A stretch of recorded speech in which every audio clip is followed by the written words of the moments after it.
Well, thank you so much for the invitation, especially to Jed and Biljana. It's wonderful to be able to speak with you. I'm so sorry about having to do it online. I would really have loved to be in London with you for this great conversation, also because I love London, but family obligations kept me here in the United States. But I'm especially pleased that you've designated this topic for the day. After 5+ years of case decisions by the board, and other output, it's a really good time, I think, to evaluate what we've learned, where the Oversight Board has contributed and where it's fallen short, quite frankly, where it can focus in order to contribute not only to its own future work and its integrity, but more broadly, what can be learned for the broader aspiration that we share of independent oversight of private companies in the tech space and beyond it. Now, I only have 20 minutes, so I'll have to be very summary in my remarks, but I'm glad at least that I can skip most of the usual introduction to my audiences of what the Oversight Board is and its basic function and origins. I take for granted that it's you're all here to discuss it, that you're familiar with that background. But I will pause for a moment, just around one aspect of the framing of the institution as a whole, because I think it's relevant to the rest of my remarks. When we think of what the Oversight Board is, we can all recognize it's a unique and unprecedented kind of institution. So we're necessarily always looking to analogies, what kind of institution is relative to what's come before. And one of the most prevalent analogies from the start has been that it's like a court. In some senses, of course, that's an apt analogy. We have some attributes that are like courts. We draw on an adjudication model. We have cases and panels and decisions and appeals. But fundamentally, I'd like to emphasize that no, it's not a court, and it's important not to think of it that way, or at least not in a narrow way as a court. Why not? Exactly because of the way that this conference is oriented from its title. As an institution that is more oriented towards standard setting than toward the resolution of disputes or toward the guarantee of individual remedies. Our work has never really been about individual cases. It's always much more about identifying emblematic problems with widespread systemic implications on the platforms, and of using our decisions and policy advisory opinions and other work as catalysts for assessing and trying to leverage the implementation of broader policy and practice changes. Now, of course, that reality is not entirely different from many international human rights law bodies in these ways as well, as a number of you have noted and explored in your own scholarly work. So it's not completely a sui generis body either. But one thing that does distinguish it even from the other human rights bodies is the vast scale of the content that we have to deal with in an online context. And that makes the distinction between a court as a dispute resolution mechanism and standard setting institutions even more important. So I really like how this discussion that you have today has been framed.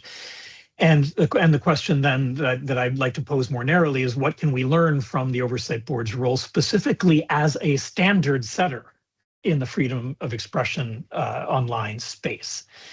And I'll try a comment in 15 minutes or less here on just two dimensions of that question. One, how has it functioned? What are its successes and shortcomings as a new kind of institution? So the institutional dimensions of its being a standard setter. And secondly, a few comments on the actual substantive normative body of work that's produced on freedom of expression. Where has it contributed to that as a matter of international human rights law, and how is it drawn from it? So first, looking to institutional design and function. It requires a certain minimum degree of formal, social, and what I would call epistemic legitimacy. At a minimum, it needs to be, and seen to be, I'd say, socially representative of the constituencies that it's trying to serve. B, technically capable. C, meaningfully independent. And D, meaningfully authoritative, that is, providing oversight that has some bite to it and not simply a passive advisory body. So 7 years ago, on all of these counts, the initial proposal for the board was met, and understandably, given the self-interest of a powerful company like Meta, well, and any company in this, with some skepticism, and seen as being needing to face in an important way the risk of being just a formality, or worse, a form of whitewashing by a private company.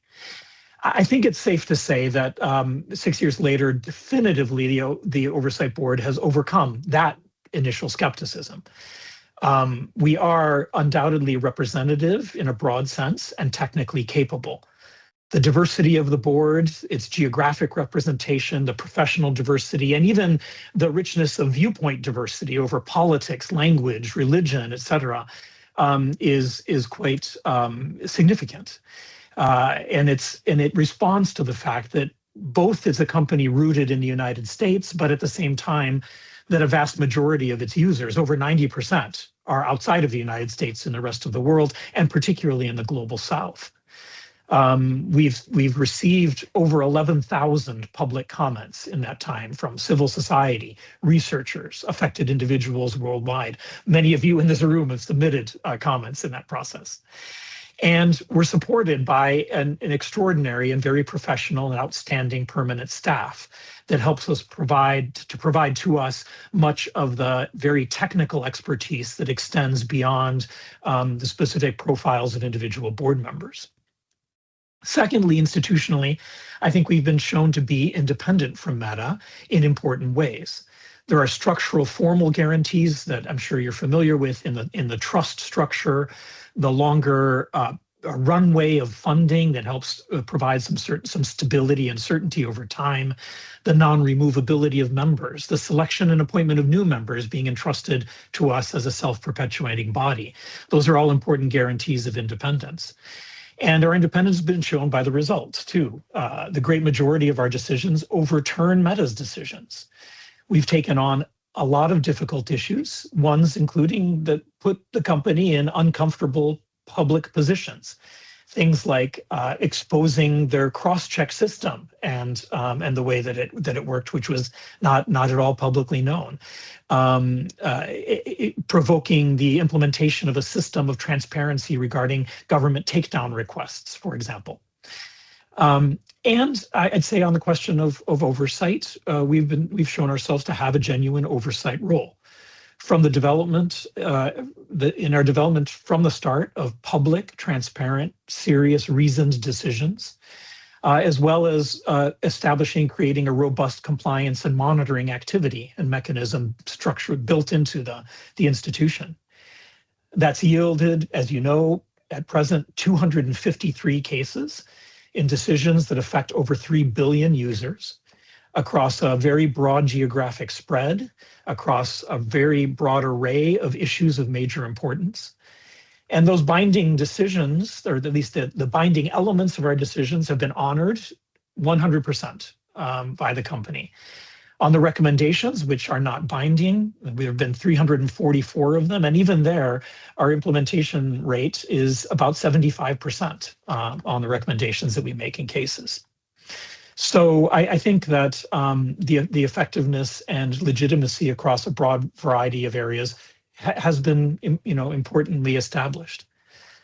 Now, at the same time, we have to be honest about the board's limitations as well, and not be naive about it, especially insofar as what I hope that you're trying to do, and collectively we're trying to do as scholars in this area in particular, is to learn broader lessons for the future of what independent, non-state-based oversight might look like in general. And among those limitations, the first that we have to be honest about is that the scope of authority of the Oversight Board is still tightly constrained by Meta. We do have a broad scope of intervention in case content, in policies regarding content moderation, and we're always pushing for expansion of that envelope. But so much is still beyond the ability of the board to reach. We're only now barely starting to get to questions of accounts and account disablement or not, which is one of the major pain points for Meta users for many years. We have not yet been able to get easily or directly to things like recommendation algorithms, monetization policies, advertising, or the systemic safeguards of youth on the platforms. A second limitation that we have to be honest about is the notwithstanding the important structural guarantees of independence, the fact that in the long term, there still is financial and operational dependence on Meta, and the sustainability of the board over a longer period of time is still controlled by the company. We only have, at any given period of time, 2 to 3 years of guaranteed funding. And the total annual spending of the board is still set through an agreement with Meta, even if the actual budget allocations are not. And even more importantly, the board is very dependent on Meta's ongoing willingness to devote resources internally to providing the board with referrals of cases, proper information, and so forth. In light of the news that we've all seen of another, 8 or 10,000 layoffs on Meta, this is an area that will be of concern going forward. And that cooperation could informally or practically be withdrawn in whole or in part at any time. We have to be honest. A third limitation is due to the board's nature as an institution that is entirely outside of the scope of public law. There are some advantages to that. The relationship to the industry that we have, I think, is a plus. It gives us sort of an insider status in a rapidly changing and highly technical area, but it also has some important limitations and risks associated with it. We can't compel compliance and cooperation. We receive pressure from states as a private entity ourselves. There are security concerns that we can't always address easily. We don't have the immunities that whatever I had as a commissioner on the Inter-American Commission, for example. And so there's a pro and con to the private status of the board institutionally. So let me just sort of wrap up this first part by asking, are there some lessons from the future that we can draw for this in terms of the board's legacy for an environment of better public accountability? I think one of them is that should we try to expand and build out a better or even stronger of independent oversight, we have to acknowledge that institutions tied to only one company are more limited, and that's a problem. Even if Meta is the most powerful speech regulator in the history of the human race, and even if Meta deserves some credit for taking the unique risk of subjecting itself even to this very modest and limited form of independent oversight, nevertheless, for long-term success of this kind of initiative, there needs to be a broader array of cross-industry support that would widen the financial and logistical independence of institutions like ours. Secondly, the mandate constraint that I was referring to is real and needs to be addressed and widened. And third, the question of the relationship of public authority. It could be strengthened. It could be strengthened both on the front end. Public law could, for example, incentivize the creation of public institutions by states and in international law, or compliance could be incentivized by public law through the creation of things like safe harbors when complying with robust independent oversight bodies like ours. It could also be backed by public authority on the back end. For example, the integration of oversight board developed standards into public law in an indirect way by courts or regulators. So that's very quickly a view of a panorama of some of the institutional dimensions. Let me turn, in the interest of time, also to the second axis that I mentioned, the normative learnings around freedom of expression. Now, again, here, there are even more big questions, and there are big critiques, especially among scholars, about whether it made or makes sense, whether it's helpful and a feasible approach, in particular to use international human rights law as the baseline for our decisions. And I'm sure all of you are familiar with those lines of critique. International human rights law is too vague, too legalistic, too indeterminate, too contestable, too individualistic rather than systemic, and so on. Or that it can't be applied cleanly to private companies without the state being a mediator and authority. I think now that after 5 years of accumulating decisions, there's enough robust body of thought that it's an excellent moment to look comprehensively at these kinds of challenges and ask ourselves, has in fact international human rights law been able to meaningfully inform and guide oversight board decisions? And conversely, has the board been able meaningfully to contribute to the development and deepening of international human rights law standards on freedom of expression online? Now, there's too much to say in a few minutes. I'll just note in passing that my former Oversight Board colleague and friend of many decades, Professor Evelyn Aswad, and I are in the process of producing what we hope will be the first comprehensive overview and integration and systematization of Oversight Board decisions in academic literature, and we hope to have that out by this fall. But in the meantime, a brief answer to both of the questions I posed, in our view, is clearly yes. At the broadest level, we can definitely see how international human rights law has guided the mode of reasoning and the framework of analysis that the board uses, fundamentally centered on Article 19 of the Convention on Civil and Political Rights, and on the fact that we've insisted as much as possible on a global human rights approach, not on a fragmentation of standards through the application of national or regional laws, including regional variations in human rights law. And in doing so, I think we've made meaningful contributions and significant contributions to the normative development of freedom of expression under each heading of the classic tripartite test for evaluating permissible restrictions under Article 19.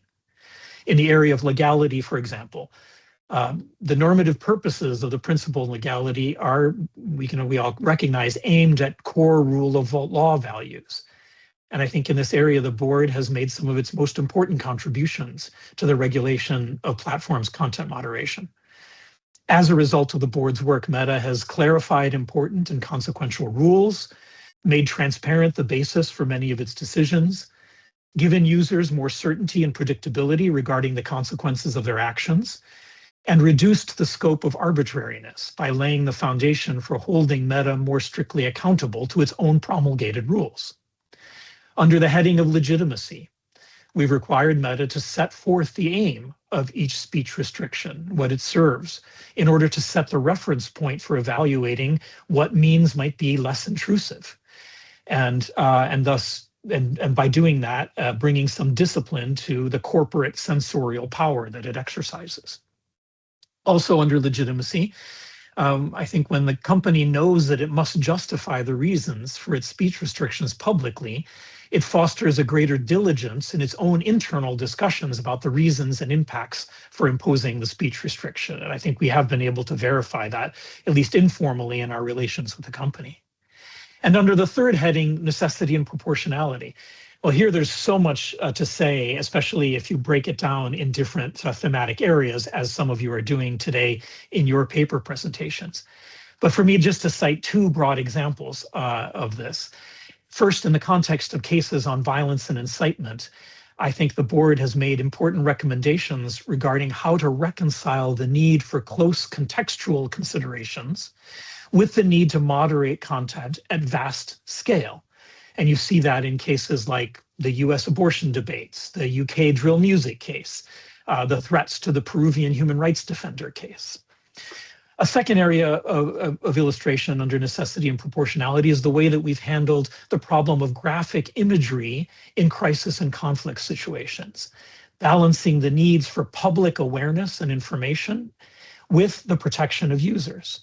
And you can see that in cases like the Nigeria church bombing or the attacks on October 7th in Israel and the Israeli strikes in Gaza. So there have been important normative contributions and reliance, I think. Now, again, here still we have to be honest and acknowledge that there remain many, many important, open, and unresolved questions and ambiguities, in part as a result of the inability of the board to be comprehensive in this huge area of law, also sometimes because of internal agreements among members on important questions that are evident on the face of many of our decisions that have minority views built into them, and simply because, like any standard setting or quasi-adjudicative body composed of human beings, we're necessarily therefore imperfect, and some inconsistencies creep in over time over different decisions. So yes, there are limitations, but looking at the body as a whole, has human rights law helped? Yes, certainly. But I would say it's important to note that it has helped mostly as, in my view, a framework of conceptual guidance, bringing principled consistency to the form of reasoning, to the style of debate, the kinds of questions that are asked. And much more rarely has international human rights law actually been determinative of a specific outcome in a strict, narrow sense. And it's true that within a broad principled structural framework, there is still almost always significant room for discretion and for the exercise of contingent judgments. That, frankly, is not something that's unique to the board. That's part of the intentional structure of international human rights law, as I've argued consistently in my scholarly work, specifically on subsidiarity over the years. So, but for that reason, our decisions, like human rights decisions of almost every body, almost all the time, also rely, sometimes explicitly, sometimes implicitly, but inescapably, on other extra-legal moral judgments about the common good, about the purpose of protecting freedom of expression, about its relationship to other basic social values and needs. And one of the persistent unresolved questions in exactly that space that I want to highlight as I come to a close is how much and how and in what ways international human rights law standards can translate to private companies, and with what corresponding adaptations. That's still a fundamental question that is highly uncertain, still highly underdeveloped, and certainly under-theorized. But I would note that just as in other areas of public law generally, I think that is an area that is not primarily the job of the board to resolve, but that of scholars. The board is dependent on the work of people like you who are bringing greater intellectual rigor to the area that then can inform our views and decisions. And in that context, I'll highlight that in my view, one of the most significant difficulties in the board's cases comes from within this problem and is persistently evident in the decisions of the board. And that is the fact that much of international human rights law is aimed at determining, relating to freedom of expression, is aimed at determining whether states may restrict freedom of expression and under what circumstances they can do so, and subject to what constraints can they do so. But international human rights law says very, very little about when and in what matter states should or even must place limitations on freedom of expression for the sake of the overall realization of the entire and interdependent corpus of human rights. So how to integrate all of the body of human rights with one another is something for which international human rights law, frankly, provides very little guidance outside of setting certain very broad and extreme boundaries, such as those in Article 20 of the ICCPR.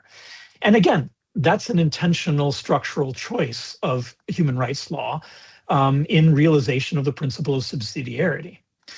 But it's a special challenge for the board and for freedom of expression in the online space, because so much of the question facing social media companies, and now increasingly artificial intelligence and LLMs and chatbots, is not when restrictions may be allowed, but in when and in what ways to integrate freedom of expression with the broad responsibility to pursue human rights in a holistic way.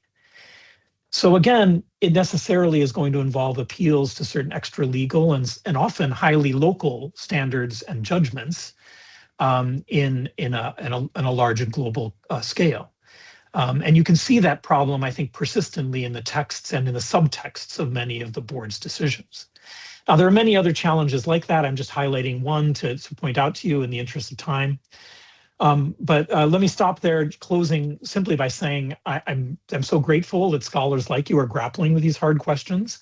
It's very helpful to the board's work now, and it's essential to our shared commitment to use the experience of the Oversight Board as a new kind of institution to lay the foundations for a broader and more comprehensive, more legitimate, and more effective form of public accountability in the tech industry in the future. So thank you very much. I don't know if there's time for a couple questions or not. If not, that's fine. But if so, I'm certainly be more than willing to take questions and have a little bit of discussion with you. Can I just speak? Okay. Do you hear us, Professor? Yes, Great. thank you. Okay. Thank you so much for your really insightful talk. My name is Charlotte. I'm a PhD researcher at City Law School, just beginning this journey. So this talk was really, really nice to hear at the beginning of the PhD for me. My question had to do with your comment on, as we've heard from many other presenters today, around, is the board a court? Is it an avant court, as we've heard? Is it a quasi-court? And you mentioned that you do obviously see yourselves more as a standard setter. And my question was, is this I suppose, a normative question that the board has looked at, like, on an iterative basis, or was this something that you decided from the outset? Have you sort of grappled with this as you've gone along in deciding your judgments? Thank you. Thanks. Terrific, very interesting question. We take a second question as well. Absolutely. Hello. Thank you very much, Paolo, for your brilliant presentation. My question is kind of hinged towards the idea that you put forward about how international human rights law serves as almost like a form of guidance, right? It's to guide your thinking as opposed to necessarily replace it altogether in the most simple way I can put it. Now, my question then, therefore, is with respect to how you form your decisions, and well, it's based on how you form your decisions. But do you refer to precedent from courts? And let's say you're well, of course, you in the decisions that you look over in the US in particular, is there more of an inclination to only consider precedent from the US? Do you take into account some of the decisions that may have been passed, I guess, in the EU or Europe, or is there an apprehension to delve into those kind of legal arguments if nothing has been said? Mm-hmm. That's it. Thank you. Yeah. Thank you both for these two questions. Should I answer them now, or is there it's just those two, right? Yeah. Could you answer them? Okay. Thanks. Okay, great. So on the first one, no, definitely, I would say the extent to which I and other colleagues conceive of the institutional nature of the board as something more than a court or less than a court, or somewhat different in any case from a court in a sort of more classic sense of it, has definitely been, first of all, has been iterative, and second of all, I would say is not uniform among us. There are significant divergences among us, among those who would like to see it be conceived more classically as a court, and those who push the boundaries much further in the form of like a systemically oriented administrative body or whatever. But I think those disagreements internally are fruitful. It's important to have those debates, and you can see that it's changed. One way in which you see the board having changed, I think, which is related to this, if you go back and look at some of the early recommendations that the board made and some of the later recommendations the board made, I think we've gotten much, much better over 5 years in formulating recommendations that are realistic, implementable, important, impactful, and that comes in part from educating ourselves to see ourselves exactly as a standard setter, in my view. So it's been both iterative, but it's still a permanent and perennial topic of discussion, I would say. And on the second question, again, very, very interesting. Do we refer to precedent? If so, precedents where of other courts? The answer is a complicated yes and no, again. I've spent a lot of my scholarly career studying the use of foreign and comparative materials by constitutional courts. And there's a certain, I think, interesting analogy to be drawn between that and what we do at the board, not in necessarily a conscious way, but certainly in a practical way. And that is, in constitutional courts, very frequently, we've learned look at and rely on the foreign materials from other constitutional jurisdictions, even in cases where they don't formally acknowledge that or cite them. And they do so for purposes of maintaining a certain kind of public form of legitimacy, right? There's an analogous kind of divergence in the Oversight Board's reasoning. In other words, if you read the decisions carefully and look at them, it is almost never the case that we are citing other bodies' decisions. We cite treaties regularly, and we cite things like general comments on treaties quite regularly, but almost never have we cited court decisions.